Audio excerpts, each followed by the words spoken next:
இது பாட்டப்பத்தா ஆயிரப்பேரியா? பாட்டப்பத்து. பாட்டப்பத்தில் முல்லை நகர். பாட்டப்பத்து முல்லை நகர்.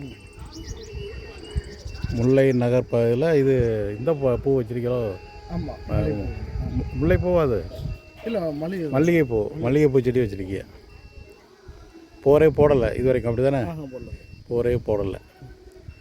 நம்ம தென்காசி ஏரியானாலேயே வடக்கு ஒரு 60 டிகிரி மேற்குங்கிற கோணத்தில் பாறை அமைப்பு, அதாவது நீரோட்ட அமைப்பு இருக்கும். நம்ம ஏறக்குறைய அதுக்கு பெர்பெண்டிகுலராக ஸ்கேன் பண்ணுறோம். 400 அடி ஆழத்துக்கு ஸ்கேன் நடந்துகிட்ருக்கு. இப்போ தண்ணி இருக்குது இல்லைங்கிற ரிசல்ட் வந்துடும். தண்ணி வந்த ரிப்போர்ட்டெல்லாம் காட்டுதேன். தண்ணி வராத ரிப்போர்ட்டையும் காட்டுதேன். முக்கியமாக நேற்று போட்டு தண்ணி வந்த ரிப்போர்ட்டை கூட காட்டுறேன், பாருங்கள். இந்த ஒரு சைடு எடுத்தால் மொத்த இதுவும் தெரிஞ்சிடும். வா வா வா. இது இடத்தினுடைய மேற்கு பகுதியில் வடமேற்கு தென்மேற்கு நினச்சி 2வது ஸ்கேன் நடக்கு 400 அடி ஆழத்துக்கு. முதல் ஸ்கேனில் ஒரு பாயிண்ட்டு, அருமையான பாயிண்ட்டு, 2 பாயிண்ட் போல் வருது நடுக்க தண்ணி இருக்க மாதிரி. அதுக்கப்புறம் அந்த வேலைக்கு அங்கிட்டு 2 பைப்லைன் போகுது. அதாவது அரசு பொது குடிநீர் திட்டத்தில் அது 2 பைப்லைன்னு கீழே பூமிக்கெல்லாம் நடக்குது. அதனுடைய பாதிப்பாக இருக்குன்னு சந்தேகம் இருக்குது. இதே ஆமாம், இதே சாரத்தில் அங்கே ஒரு போர் போட்டு சும்மா கிடக்கு தண்ணி இல்லாமல். ஸோ அது கண்டிப்பாக பைப்லைன் எஃபெக்ட்னால தான் அது காட்டுது. ஏன்னா ஒரு இடத்துல தண்ணி காமிச்சா பரவாயில்ல, நெடுக்க தண்ணி இருக்க மாதிரி காட்டுது. அதுவும் பள்ளத்தில் அதிகமாக தண்ணி இருக்க மாதிரி காட்டுது. புரியுதா? அப்போ தேங்கி இருக்கலாம். அப்போ அங்கே பைப்லைன் அங்கே தேங்கி இருக்கும் இல்லையா?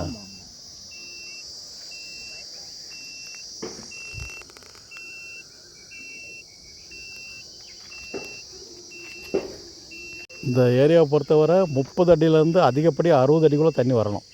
அதுக்கு கீழே போய் வராது. அதுக்கு கீழே ஃபுல்லாக ப்ளூ மெட்டல் ராக்குன்னு சொல்லக்கூடிய பில்டிங் ஸ்டோன், மிக கடினமான கருங்கல் கடினப்பாறை தான் இங்கே இருக்குது.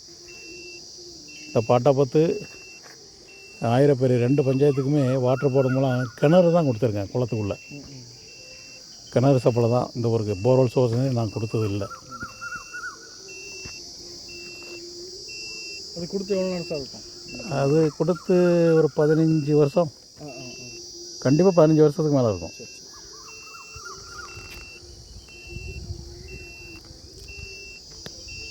இந்த ஊர் என்ட்ரன்ஸ்லேயே அந்த ரோட்டு ஓரத்துலேயே ஒரு குளத்துக்கு கரையில் ஒரு கிணறு இருக்கும். அது பாட்டப்பத்துக்கு. இன்னொரு கிணறு ஆயிரப்பேரிக்கு. இந்த ஊர் முடிஞ்சு அந்த வாய்க்கால் கரையோரம் உள்ளே போனோம் குளத்துக்குள்ளே. அங்கே ஆயிரப்பேரிக்காக போட்டு கிணறு கொடுத்தேன். 2மே பஞ்சாயத்துக்குள்ள? 2மே பஞ்சாயத்துக்கு. வாட்டர் போர்டு மூலம் செஞ்சு பஞ்சாயத்துக்கு ஒப்படைச்சிடுவோம்.